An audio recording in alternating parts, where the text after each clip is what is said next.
Live from the WJLA Broadcast Center, this is ABC 7 News at 6 on your side. Tonight, about 26 teenagers are being held in the D.C. jail charged with adult crimes. On the face of it, they might appear to have given up on their chances of finishing school or getting good jobs. But one organization, the Free Minds Book Club, is helping those juvenile inmates turn the page on their lives. Doug McKelway explains. To cry about. I have to cry for my mother, my sisters, and my brother.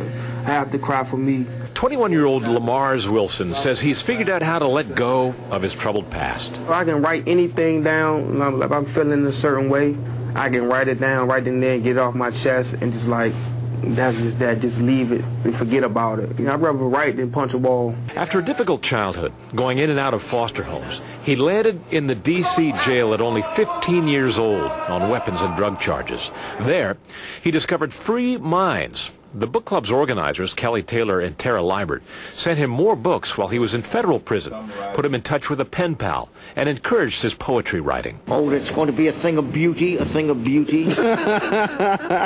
Today, he's learning carpentry at the Alexandria Seaport Foundation.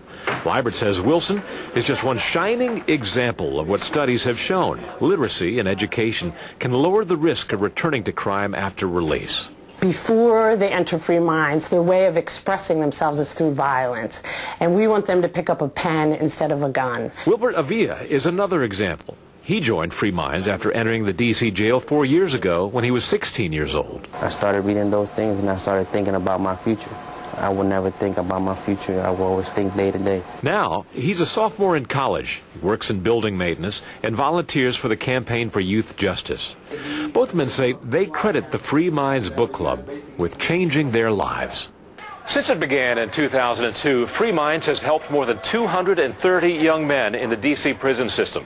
Either that or continuing their support through the federal prison system or when they re-enter society. In the newsroom, Doug McKelway, ABC 7 News. Thanks, Doug. Most of